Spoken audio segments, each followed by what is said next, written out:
నమస్తే. ప్రస్తుతం మనతో పాటు సీనియర్ జర్నలిస్ట్ జగదేవ్ గారు ఉన్నారు. ఆయనతో మాట్లాడదాం. నమస్తే సార్. నమస్కారం సార్, న్యూసెక్స్ సర్వే ప్రకారం ఇప్పుడు కూటమి గెలుస్తుంది, వైసీపీకి అంతగా రాదు అని చెప్పేసి సర్వే రిపోర్ట్ ఇచ్చింది. మీరేమంటారు? అంటే నిజంగానే కూటమి గెలిచే అవకాశాలు ఉన్నాయంటారా? ఇప్పుడు నిన్న ఒక సర్వే చూశానమ్మా. ఆ సర్వేలో వైసీపీకి ఎక్కువ మొగ్గు చూపుతుంది అని అన్నారు. చెప్తూనే వాళ్ళ లాస్ట్లో ఆ సర్వే వాళ్ళు ఏం చెప్పారంటే అది ఏదో పోతినా అని వచ్చింది ఆ సర్వే పేరు కూడా, సంథింగ్ ఒక ఫిమేల్ పేరుతో వచ్చి. సో ఆ సర్వేలో అలా చెప్తూ కింద ఏం చెప్పారంటే 15 సర్వేల్లో 13 సర్వేలు వైసీపీకి ఫేవర్గా ఉన్నాయి, 2 కూటమికి ఫేవర్గా ఉన్నాయని చెప్పారు. ఇక్కడ ఈ సర్వేలు ఏవైతే చెప్తున్నారో ఈ సర్వేలు ఎవడు మిగతా సర్వేలతో కంప్లీట్ వాళ్ళు చెప్పుకుంటున్నారు. ఇప్పుడు ఈ న్యూసెక్స్ సర్వే వాళ్ళు ఇంతకుముందు హెరాల్డ్ అని, తర్వాత రైజ్ అని, ఆ తర్వాత ఇండియా టుడే కాదు, అది కూడా ఇండియా న్యూస్ ఏదో సంథింగ్, ఇండియా టుడే కూడా కాదు, ఇండియా న్యూస్ అనేదో అది. అలాగా అవి నేషనలైజ్డ్ ఇవన్నీ కూడా ఎవరు వాళ్ళు చెప్పుకున్నారు తప్ప మేము మాతో పాటు 15 వచ్చి 15లో 13 అని చెప్పుకోవట్లేదు. కానీ టీడీపీకి కూటమికి ఏదైతే ఫేవర్గా ఉన్న సర్వేలు ఉన్నాయో అవి 10లో 7 70% 80% కూటమికి ఉన్నాయి, 20% వైసీపీకి ఉన్నాయి. బట్ వాళ్ళేం చెప్పుకుంటున్నారు, వైసీపీలో కూడా 10లో 9 వైసీపీకే వస్తున్నాయని చెప్తున్నారు, 1 కూటమికి వస్తుందని చెప్తున్నారు కదా. సో ఇప్పుడు వీళ్ళ సర్వేలో కూడా ఏంటంటే సేమ్ గతంలో ఏవైతే రైజ్ కానీ, హెరాల్డ్ కానీ, ఇండియా న్యూస్ అని కానీ, ఇప్పుడు న్యూసెక్స్ కానీ, ఇవన్నీ కూడా సుమారుగా ఒకేలా చెప్తున్నాయి. ఎట్లా అంటే ఒక 40 నుంచి 50 మధ్యలో వైసీపీకి, ఒక 100 నుంచి 110, 120 మధ్యలో కూటమికి ఏవి అసెంబ్లీ స్థానాలు. అంటే ఇది ఒక 110 ఆ ఒక 50 వేసుకున్నాం, 160, ఒక 15 నుంచి 20 మధ్యలో టఫ్ పొజిషన్ ఉన్నాయి, టఫెస్ట్ ప్లేసెస్. అంటే అది ఏది గెలుస్తుందో చెప్పలేం, లాస్ట్ మినిట్ వరకు డౌటే అన్నట్టుగా చెప్పుకొచ్చేది. సో అలా చెప్పుకొచ్చినా కూడా వైసీపీకి 50 వచ్చినప్పుడు ఆ టఫ్ ప్లేస్లు 15 ఏవైతే ఉన్నాయో 50, 15, 65 అవుతున్నాయి, కానీ గవర్నమెంట్ ఫామ్ చేయలేదు కదా. అర్థమవుతుందా? అలాగే చెప్పుకొచ్చే. కానీ ఈ సర్వేలన్నీ పోనీ కాసేపు ఏం చేసుకుందాం, ఇవన్నీ కూడా కూటమే డబ్బులు ఇచ్చి చేయించింది అనుకుందాం. అలా చెప్పినప్పుడు కూటమి టఫ్ ప్లేస్లో అని ఎందుకు చెప్పిస్తుంది? క్లీన్ స్వీప్ 140 వీళ్ళకే, ఒక 15 వాళ్ళకి, 20 వాళ్ళకి అని చెప్పొచ్చు కదా. అలా చెప్పలేదా? ఇప్పటి వరకు 4 నేషనల్ సర్వేలు ఏవైతే వచ్చాయో ఈ 4 కూడా టఫ్ పొజిషన్, ఒక్కొక్కడు 20 అంటున్నారు, ఒకళ్ళు 31 అంటున్నారు, ఒకడు 26 అంటున్నారు. బట్ 110 అయితే ఒకడు 108 అంటున్నాడు, ఒకడు 92 అంటున్నాడు, ఒకడు 114 అంటున్నాడు. ఇలాగా అంటున్నారు కూటమికి. వైసీపీది మాత్రం 45 నుంచి 49 మధ్యలోనే ఫిగర్లు చెప్తున్నారు. 45, 46, 47, 48, 49, 50 కూడా అనట్లేదు ఎవరు. అలాగా క్లియర్గా చెప్తున్నారు. కానీ వైసీపీ నుంచి ఎవరైతే మద్దతు ఇస్తున్నారో వైసీపీకి అనుకుంటున్నారో వాళ్ళు మాత్రం క్లియర్గా ఇవన్నీ 40 దాటవు కూటమి అన్నట్టుగా క్లీన్ స్వీప్ ఇచ్చేస్తున్నారు. అలాగే ఇప్పుడు పోనీ టీడీపీ దగ్గర కూడా కూటమి దగ్గర డబ్బులు తీసుకొని చేసింది అనుకుందాం, అంత ఓపెన్గా లేదు కదా ఇది. బట్ అక్కడ వైసీపీ నుంచి తీసుకుని ఎలా ఉన్నాయి ఓపెన్గా. అంటే ఇప్పుడు ఇద్దరు తప్పు చేశారు, జడ్జి ముందు నిలబడినప్పుడు ఒకడు ఎంతవరకు తప్పు చేశాడో, ఒకడు ఎంతవరకు ఎవడది రైటో జడ్జి ఊహగా తెలిసిపోతుంది ఎవడు ఒక వాస్తవం అని.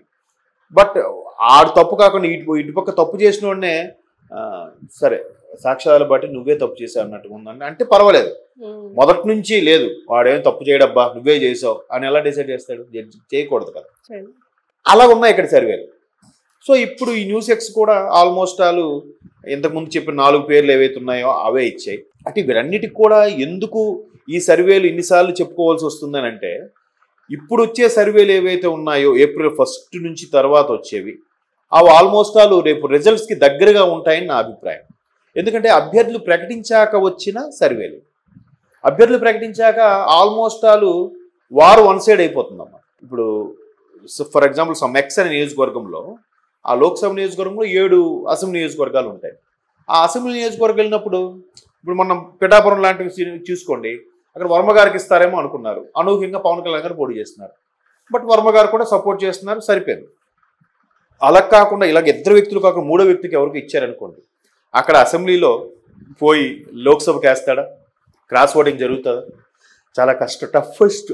మ్యాక్సిమం ఎవరైతే అసెంబ్లీ వైపు మొగ్గు చూపేస్తారో వాళ్ళే లోక్సభ కూడా వేస్తారు ప్రొపోర్షనేట్గా, ఎక్కువ శాతం.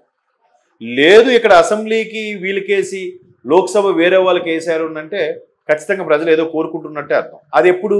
అభ్యర్థిని బట్టి.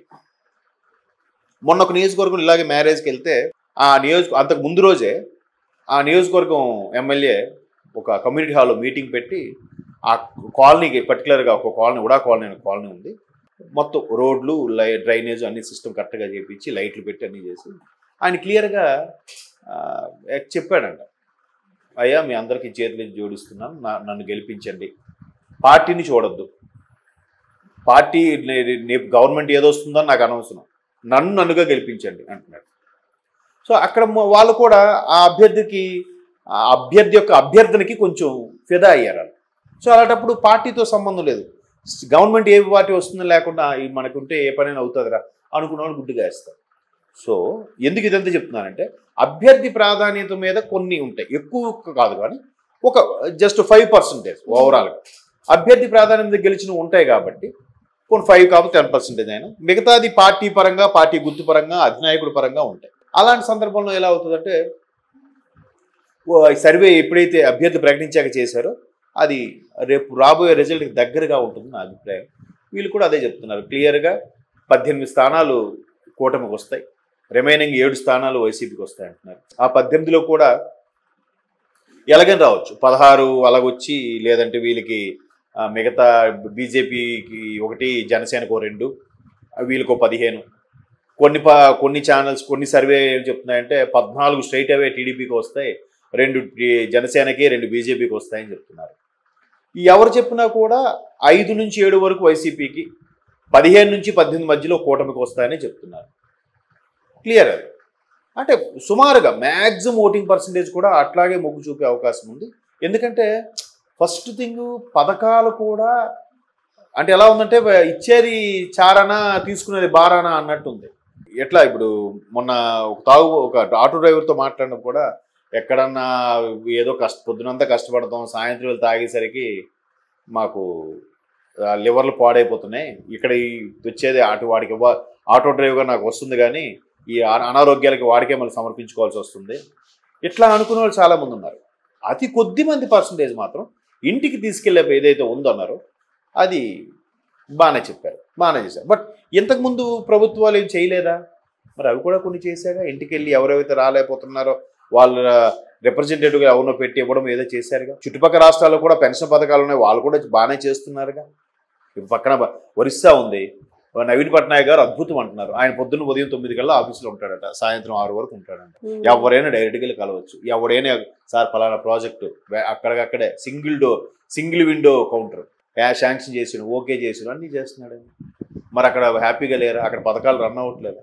కాబట్టి ఎవరి వెర్షన్ వాళ్ళు చెప్పుకుంటారు ఇక్కడ. కాకపోతే సర్వేలు కూడా మ్యాక్సిమం నేషనల్ వైడ్ వచ్చే సర్వేలన్నీ కూడా ఇలాగే చెప్తున్నాయి.